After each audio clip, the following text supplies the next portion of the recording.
अस्सलाम वालेकुम दोस्तों, welcome again to our podcast tales of modern nomads. Sami Khan की कहानी चल रही थी स्टडीज़ के हवाले से, उसका पार्ट 2 आज आपको सुनाएंगे। और अगर आपने पार्ट 1 नहीं देखा तो ये स्क्रीन पे लिंक है, इस पे आप इस पे क्लिक करके देख सकते हैं, या फिर हमारी YouTube का जो हमारा चैनल है उस पे सर्च करके आपको इनका पहला पार्ट नज़र आ जाएगा जिसमें बहुत सारी इंफॉर्मेशन है। लेकिन हमेशा की तरह लाइक कीजिए, सब्सक्राइब कीजिए और शेयर करना ना भूलिएगा। तो आज अभी आपको जिस तरह प्रोग्राम चल रहा था पॉडकास्ट का बैक समी खान बता रहे थे, तो आज इनकी फाइनल पॉडकास्ट है। तो आज आपको ये सुनाएंगे आगे से आगे क्या हुआ जब इनका वीज़ा आ गया तो फिनलैंड कैसे आए। जी समी खान, जब मुझे पता चला कि यार मेरा वीज़ा आ गया नेक्स्ट डे, तो मैं दुबई में ही था, तो मैंने अपने फिनलैंड के जो थे टिकट्स सर्च करना शुरू कर दिए। लकीली मुझे एक टिकट मिला 1 लाख आई थिंक 20,000 का था वो। अच्छा। तो वो मैंने उसी टाइम बुक कर लिया था, क्योंकि सितंबर में जब आप आते हैं तो काफ़ी ज़्यादा एक्सपेंसिव होते हैं टिकट्स, तो मैंने उसी टाइम बाई कर लिया। और ये था कि हाउसिंग के लिए अप्लाई किया। हाउसिंग के लिए ये हुआस है, लूमा है, सातो है, बहुत सारी इस तरह की आपको यूनिवर्सिटी से भी आपको इन्फॉर्मेशन मिलेगी कि कौन कौन सी सोसाइटीज़ हैं ये, मतलब जो स्टूडेंट जो हैं इनके ऊपर बेनिफिट्स देती हैं। वैसे अदरवाइज़ बड़े महंगे होते हैं अपार्टमेंट्स, तो आप सबसे पहले हाउसिंग अप्लाई करें। तो साथ में अपनी जो शॉपिंग है उसमें आपने देखना है कि फिनलैंड में होती है सर्दी बहुत ज़्यादा, तो उस हिसाब से आपने मतलब सर्दियों वाले कपड़े, मतलब स्नो शूज़ रखने हैं, गर्म जैकेट रखनी है 1-2, और मतलब जितना ज़्यादा हो सकता है तो गर्म शॉपिंग करें, क्योंकि आप जिस टाइम आ रहे होंगे सितंबर में तो उस टाइम मोस्टली ठंड शुरू हो चुकी होती है, तो ऑलमोस्ट उसमें ये है कि सर्दियों की तैयारी लाजमी। तो वो जो अंदर की इंसुलेटेड पजामाज वगैरह होते हैं वो भी बहुत अच्छा है कि आप वो ख़रीद के ले आएँ, जैकेट्स ले आएँ। मैंने टिकट जब बुक किया था तो वो काफ़ी टाइम पहले था, आई थिंक मैं 26 अगस्त को आया था। तो टिकट मैंने अराउंड 15 जून या 16 जून को मैंने बुक कर लिया था। तो बीच में 1-2 इस तरह की सिचुएशंस आई कि जिसमें मैं ये सोच रहा था कि मैं डेफर कर दूँ नेक्स्ट ईयर के लिए। लेकिन फिर जब मशवरा किया जो अहबाब थे मेरे टीचर्स थे सारे, उनसे मतलब जो फिर समझ लगी तो यही लगी कि यार नेक्स्ट ईयर क्या शायद और ज़्यादा वर्ष हो हालात। तो फिर मैंने बिल्कुल लास्ट जो मेरा था वीक था, मैंने उसमें सारी प्लानिंग की। उसमें अनफॉर्चुनेटली ये हुआ कि मतलब कपड़े पाकिस्तान में गर्मी थी, अब वो गर्म कपड़े ढूंढना वो एक अलग से एक इशू था। लेकिन जब आपको पता लग जाए कि आपने आना है, कंफर्म करना है, तो मैं यही कहूँगा कि सबसे पहले आप जो है ना सर्दियों की शॉपिंग सबसे पहले करें, और सिर्फ रेलेवेंट सामान रखें। इधर बहुत सारी चीज़ें इस तरह की हैं जो मतलब आपको सेकंड हैंड शॉप्स हैं उधर से मिल जाती हैं और सस्ते दामों मिल जाती हैं। और आई थिंक अगर आपको money is not the issue, तो आई डोंट थिंक कि इधर कोई इस तरह की चीज़ है जो आपको यहाँ ना मिलती हो। ऑलमोस्ट ईच एंड एवरीथिंग आपको हेलसिंकी के अंदर मिलेगी। हाँ, मगर इधर के और पाकिस्तान के क्वालिटी में बहुत ज़्यादा फ़र्क है। क्योंकि आप जब सामान इधर लेकर आते हो ना तो वो थोड़ा चीप लगने लगता है कि भाई। मैं इससे एग्री नहीं करता। क्यों? पूछें क्यों? क्योंकि पाकिस्तान में ठीक है कि लोगों की परचेज पावर कम है, लेकिन अगर आप अच्छे पैसे दें तो आपको हाई क्वालिटी चीज़ अच्छे मॉल्स में मिलती है, जो बहुत कम मॉल्स में मिलती है ना, तो सब में नहीं मिलती। अब जैसे इस्लामाबाद में आप कितनी हाई क्वालिटी की चीज़ें हैं, पाकिस्तान में कराची में, लाहौर में जो बड़े बड़े शॉपिंग मॉल्स आजकल बने हैं उनमें हर चीज़ मिल जाती है टॉप क्वालिटी की, हर तरह के फ़ोन, डिजिटल डिवाइसेस, बस आपको पैसा ज़्यादा देना पड़ता है। पैसा। और ये है कि भाई ज़्यादातर मैंने ख़ुद भी इधर मालों में देखा है, जो आपकी जैकेटें हैं, शर्टें हैं, ट्राउज़र्स हैं, वो ज़्यादातर तो पाकिस्तान से आते हैं। ठीक है, तो ये चीज़ें उधर बन रही हैं मगर हमारी उधर तक पहुंच नहीं है फिर। ठीक है, मज़े की बात बताऊं, जो गेटअप मेरा पाकिस्तान में सर्दियों में होता था, क्योंकि आपको पता है Abbottabad as compare to other region of Pakistan ठंडा होता है, तो मेरा जो गेटअप एबटाबाद के अंदर सर्दियों में होता था वही मेरा इधर भी था। तो मुझे ऐसा कोई इधर के मतलब टेम्परेचर में या उसमें डिफरेंस नहीं महसूस हुआ। मतलब इधर फैसिलिटीज़ इतनी ज़्यादा होती हैं कि आप फील नहीं होता। हाँ, अगर आप फैसिलिटीज outside- ज़्यादा होती हैं। हाँ, इधर सर्दियाँ ज़्यादा बंदे को ज़्यादा फील नहीं होती क्योंकि चीज़ें सस्ती है और बाइंग पावर ज़्यादा है, मगर पाकिस्तान में गुर्बत ज़्यादा है ना, तो उधर हम तो अक्सर जो है ना वो पूरे सर्दी में जो है ना चप्पल पहन के बगैर दस्ताने कुछ भी नहीं था ना, तो फिर हमें फील होता था भाई सर्दी है। और उधर ये होता है कि ज़्यादातर आप मतलब बाहर होते हैं, जब घर में भी आते हैं तो मतलब इस तरह की इंसुलेशन नहीं होती, ठंड ज़्यादा होती है घरों के अंदर। तो इधर मोस्टली आप बिल्डिंग किसी के अंदर भी चले जाएं तो वही सेम आपको फील होगा कि आप डबल विंडोज होते हैं, तो उसमें आपको एज सच कोई इस तरह का मतलब डिफरेंस नहीं महसूस होगा। हाँ, अगर आपका कुछ इस तरह से फील्ड है जिसमें आपने बाहर ज़्यादा रहना है आउटसाइड, तो फिर आपको सोचना पड़ेगा कि आपको बिल्कुल जो है ना अपना पैक जो सामान है वो रखना पड़ेगा। तो अच्छा, आपने ये बाइंग कर ली, मतलब प्रिपरेशन कर ली। हाँ, बस आखिरी हफ्ते में मतलब बहुत ही कम टाइम, 2-3 दिन 4 दिन के अंदर सारा मतलब मेरा वो प्लान जब मेरा कंफर्म हो गया कि भाई मैंने जाना है, तो फिर मैंने वो 3-4 दिनों में गया। और मतलब उसमें ये था कि वो मेरा एक जो सबसे अहम स्टेप था जिसमें मेरा विदाउट एनी प्लानिंग में था। अच्छा, हाँ। क्योंकि वो इश्यूज़ में मैं प्लान नहीं कर सका, तो उसमें फिर ये हुआ यहाँ पे सेटलमेंट में मुझे शुरू में काफ़ी ज़्यादा इश्यूज़ आए। तो कोशिश करें आप जो कम्युनिटी के ग्रुप्स हैं उनको रीच आउट करें, जो इधर सीनियर्स हैं उनको रीच आउट करें, यूनिवर्सिटी आपको ट्यूटर प्रोवाइड करती है उनसे कांटेक्ट में रहें कि भाई इस तरह से मुझे यहाँ पे घर मिला है, मुझे यहाँ से ट्रैवल में कितना टाइम लगेगा। बहुत सारी इस तरह की चीज़ें हैं जो यूनिवर्सिटी आपको ट्यूटर देती है, वो जो आपके मोस्टली या तो सीनियर स्टूडेंट्स होते हैं या फिर प्रीवियस ईयर जो इधर से ऑलरेडी बैचलर्स में मतलब 2-3 साल से पढ़ रहे होते हैं, तो वो बहुत सारी चीज़ें इस तरह की होती हैं, वो आपको गाइड कर सकते हैं कि भाई मैंने आप इस तरह कर लें, इस तरह कर लें। तो उनका मशवरा भी मतलब कंसिडर लाजमी करें। और उसके अलावा जो सबसे इम्पॉर्टेंट चीज़ थी, अनफॉर्चुनेटली मुझे मतलब उसका इशू आया कोई नहीं है, लेकिन बहुत सारे लड़कों को उसका इश्यूज़ आए हैं कि जो आपकी रजिस्ट्रेशन होती है, कोर्स रजिस्ट्रेशन, वो सबसे इम्पॉर्टेंट चीज़ है। जो ही आप अपनी ऑफ़र एक्सेप्ट करते हैं तो सबसे पहले कोशिश करें अपना जो आईटी अकाउंट है आपका यूनिवर्सिटी का, जहाँ से आप अपने कोर्सेज़ को रजिस्टर कर सकते हैं, वो सबसे पहले अप्रोच करें उसको किसी तरह से। मोस्टली आप ईमेल करें, 1-2 दिन के अंदर, मोस्टली 1 घंटे के अंदर आपको रिप्लाई आ जाता है यूनिवर्सिटी की तरफ से कि भाई ये इंस्ट्रक्शंस हैं, इनको फॉलो करें। और वो सबसे पहले आपके जो कंपल्सरी कोर्सेज होते हैं वो ज़्यादातर आपके जो फर्स्ट पीरियड होता है सितंबर से लेकर आई थिंक अक्टूबर के एंड तक जो होता है, पहले सेमेस्टर का पहला हाफ जो होता है, उसमें ज़्यादातर कंपल्सरी कोर्सेज शुरू हो चुके होते हैं। तो वो जब आप रजिस्ट्रेशन मिस कर देते हैं तो फिर आपको पूरा स्टडी प्लान अपना चेंज करना पड़ता है। तो नेक्स्ट ईयर फिर आपको वेट करना पड़ता है कि भाई मुझे अब वो कंपल्सरी कोर्सेज हैं वो आपके ऊपर बोझ होते हैं, क्योंकि दूसरे जो कोर्सेज होते हैं जो कंपल्सरी नहीं होते हैं, मोस्टली हर डिग्री की अपनी रिक्वायरमेंट होती है कि भाई ये 40 क्रेडिट्स हैं। 40 क्रेडिट्स मतलब मिसाल के तौर पे 8 सब्जेक्ट्स बनते हैं, 5 क्रेडिट का मोस्टली इधर एक सब्जेक्ट होता है। तो वो आपको फिर मतलब प्लानिंग में बड़े इश्यूज आ जाते हैं। और बहुत सारे कोर्सेज जो कंपल्सरी होते हैं वो आप करेंगे तो तभी आपको आगे जाके जो दूसरे कोर्सेज होती हैं उनकी समझ आती है, या आप थीसिस करेंगे या आप जो मामलात अपनी प्लानिंग करेंगे तो वो लिंक्ड होती हैं आपके कंपल्सरी कोर्सेज से। तो वो कोशिश करनी चाहिए कि सबसे पहले जो स्टेप है वो उसको अपने कोर्सेज को रजिस्टर कर सकें। अच्छा, तो एक और समी खान, आपसे एक और सवाल है जिसके बारे में मैंने बहुत सुना भी है और अक्सर लोग इस बारे में बात भी करते हैं कि भाई आप जब पाकिस्तान से आते हैं तो उधर से ही आप अपार्टमेंट देखना शुरू हो जाते हैं, उधर से ही मतलब आप प्लान बनाना शुरू हो जाते हैं, या फिर इधर आके करना पड़ता है ये सारा कुछ? सबसे इम्पोर्टेंट चीज़ यही है कि आपकी जो इधर अकोमोडेशन होती है, क्योंकि जब आप मेघली एयरपोर्ट पर लैंड करते हैं तो वो अलॉन्ग साइड के आपकी ऑफ़र लेटर के तरह और उसके साथ जो इम्पोर्टेंट उनका होता है कि भाई आप स्टे करेंगे।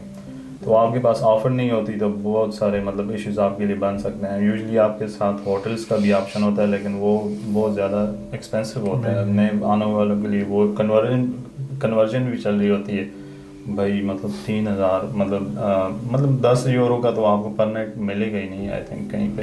10 बस यूरो 10 तो यूरो तो भाई 10 यूरो का तो इधर पानी नहीं मिलता। तो वो 20 यूरो का वो मिलता है एक हाँ नाइट। तो वो मतलब एकदम से आपको प्रेशर बिल्डअप हो जाता है कि भाई इतना महंगा, मतलब एक हफ्ते का जहाँ पे आप 200 यूरो 250 यूरो देकर आएंगे तो उधर ही आपका मतलब 270 से लेकर 350 यूरो महीने का रेंट होता है, जो यूनिवर्सिटी आपको प्रोवाइड करती है ऑप्शंस। वो आपको मैं लिंक नीचे दे दूंगा, इनको ये ऐड कर देंगे जो हाउसिंग ऑप्शंस होते हैं इधर यूनिवर्सिटीज़ के अंदर स्टूडेंट्स के लिए, जो चीप ऑप्शंस होते हैं। तो ये आपने देखना है कि आप जोन कौन से में आपको हाउसिंग प्रेफर करनी है। इधर basically A, B, C zone है और D जोन है, 4 जोन है। तो कोशिश करें A, B जोन के अंदर आपकी रिहाइश हो, नियर टू सिटी होती है, थोड़ा मतलब एक्सपेंसिव होती है लेकिन उसमें ये है कि आपकी टाइम की बचत बहुत हो जाती है। 50 यूरो ज़्यादा दे के आप सिटी सेंटर में रहें बजाय इसके कि आप मतलब घंटे का सफ़र करें और आप 50-60 यूरो सस्ता दें और अकोमोडेशन लें, तो वो आपका टाइम बहुत ज़्यादा जाता है। जब आपको नेक्स्ट आपको कोई पार्ट टाइम जॉब मिलती है या आप कोई और इस तरह का काम शुरू करना चाहते हैं या कैंपस पे टाइम ज़्यादा गुजारते हैं, तो वो बहुत सारे ऑप्शन होते हैं जो आपको कंसिडर करने हैं। तो मेरी यही सजेशन है कि A, B जोन के अंदर आपको मिले।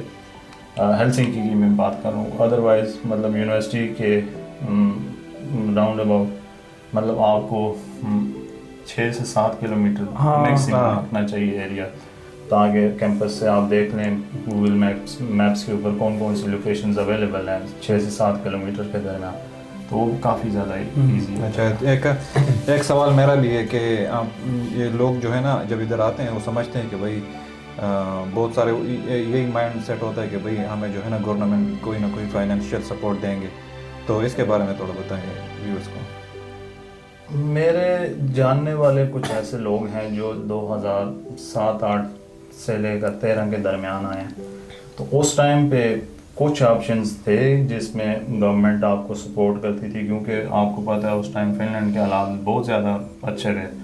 तो ये लोगों के ऊपर इन्वेस्ट करते थे कि भाई ये हमारे पास टैलेंट आए, ये तैयार हो, इसको आप मतलब इंटीग्रेट करें अपने सोसाइटी के अंदर। लेकिन इस टाइम के मुताबिक, मेरी इंफॉर्मेशन के मुताबिक ऐसी कोई भी, ये आप लोग बहुत ज़्यादा मिसगाइड करते हैं कि फिनलैंड में ये होता है वो होता है, लेकिन अगर जो ऑप्शंस हैं भी तो मेरे नज़दीक वो आपको जो है अवेल नहीं करने चाहिए, क्योंकि वो आपकी प्रोफाइल को इन द लॉन्ग रन जो है ना वो बहुत ज़्यादा इश्यूज बनाते हैं आपके लिए। शुरू में तो आप मतलब 1-2,000-3,000 यूरो का फ़ायदा उठा लेंगे, लेकिन जब आप लॉन्ग टर्म में इधर सेटलमेंट के ऑप्शंस होंगे आपके साथ, तो मुझे नहीं लगता कि आपको बजाय इसके कि आप 300-400 यूरो 500 यूरो 600 यूरो के लिए मतलब वो अपनी प्रोफाइल को बेनिफिट्स के लिए मतलब डिस्ट्रॉय कर रहे हैं बेसिकली। उधर ही आप अगर मेहनत करते हैं तो मेरे हिसाब से आप मतलब 1500 यूरो 2000 यूरो आप आराम से कमा सकते हो और अपना वो प्रोफाइल बिल्ड कर रहे हो साथ साथ। और क्योंकि आप टैक्सेस दे रहे हो, सारे मामलात कर रहे हो, वो एक आपका अच्छा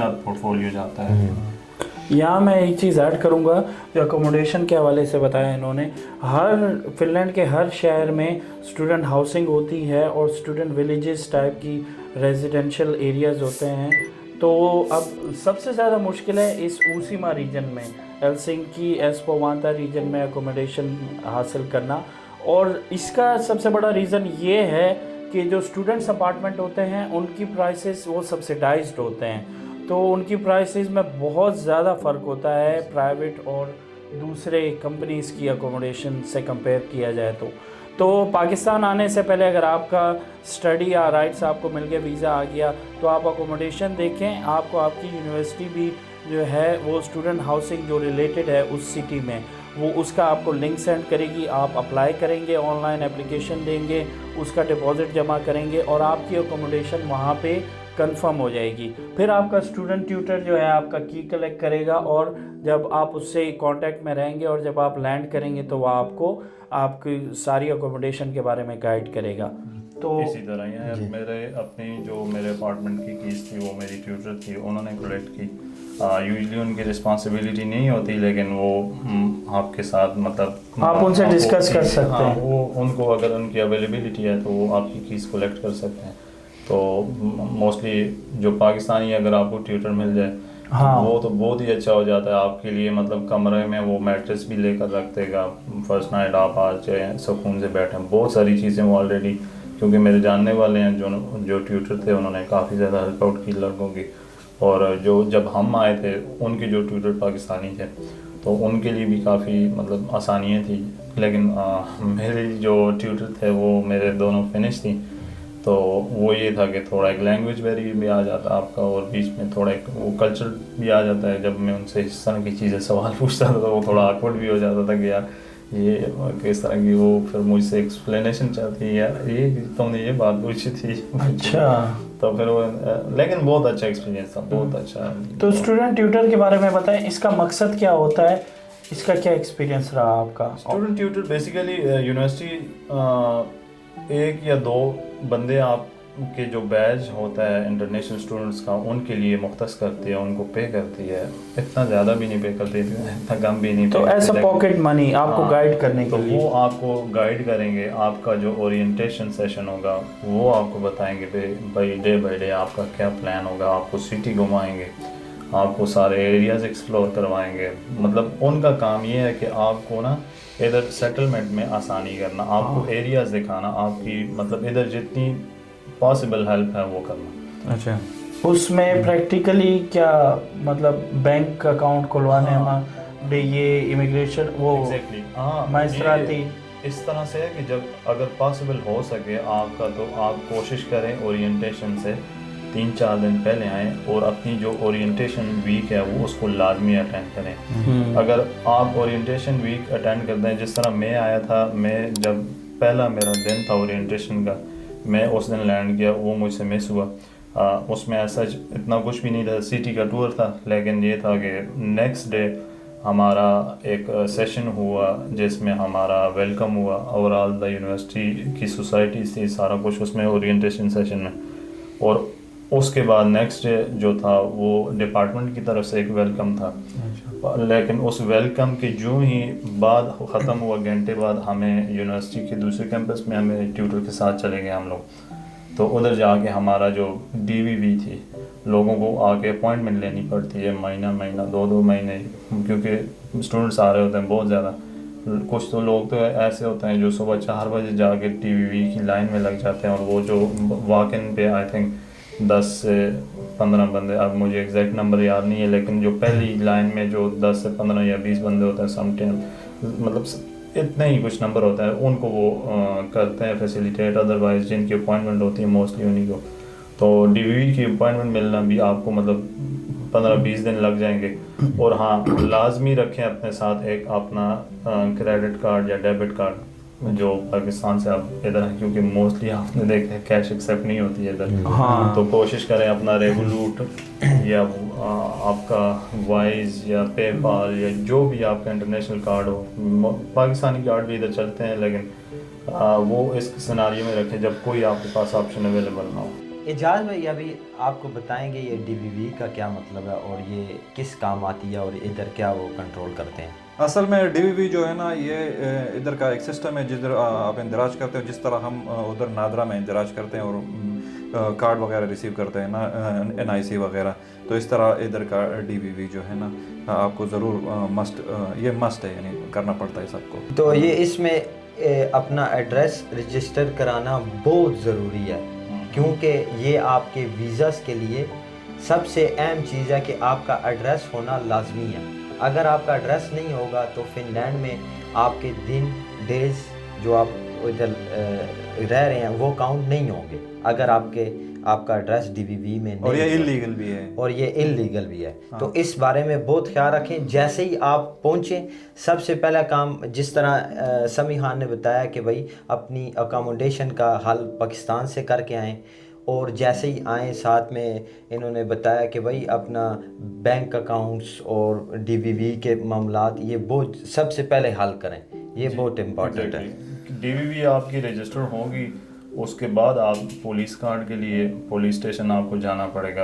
आपको इधर हेलसिंकी में अगर आप आ रहे हैं तो पसीला के साथ पुलिस स्टेशन है, उसी के साथ आप जाएं, तो बहुत सारे लोगों के लिए हेल्प होगी। आप पहले जाएं काउंटर से टिकट लें। तो काउंटर क्योंकि रश होती है उन दिनों, पुलिस स्टेशन पे आपको अपॉइंटमेंट की ज़रूरत नहीं होती, वो काउंटर लगा है उससे टिकट लें। उधर ही बाय वॉक आपका 5 मिनट के डिस्टेंस पे फ़ोटो वाला एक स्टूडियो है, वो आप उधर से पूछ भी लें, बिल्कुल 5 मिनट पे। तो आप बाय वॉकिंग उधर जाके फ़ोटो बनाएं, आपके 5 से 6 मिनट लगेंगे वहाँ पे फ़ोटो पे। तो आप 10-15 मिनट में वापस आ जाएंगे, तो आपके घंटे डेढ़ आई थिंक नंबर आने पे भी लगेगा। तो इजी हो जाता है, बजाय इसके कि आप क्योंकि आप जब नए आ रहे होते हैं आपको टिकट लेना बस का लेना पड़ता है। आप टिकट लें, फिर कहीं सिटी में जाएं और उधर जाके पिक्चर निकलवाएं, फिर वहाँ से फिर दूसरा टिकट लें, तो वो ये मतलब ये दिन का आपका खर्चा 20-25 यूरो टिकट पे ही लग जाता है। तो ये है कि एक ही टिकट लें, पसीला स्टेशन पे जाएं हेलसिंकी, या वांता में भी एक उनका है, तो वो आप सर्च कर लें। पुलिस स्टेशन जो भी आपकी सिटी में है उधर डायरेक्ट जाएं, तो यूजली उनके साथ ही अवेलेबल फ़ोटो स्टूडियोज़ होते हैं जहाँ पे आप जाके फ़ोटो बना लें। और वो लाजमी होता है आई थिंक फ़ोटो जो बार कोड वाला फ़ोटो होता है, फिर एक इनकी हाँ आईडी कार्ड के लिए। आईडी कार्ड के लिए। तो जब आपका पुलिस कार्ड आ गया, पुलिस कार्ड यूजली 2-3 दिनों में आ जाता है।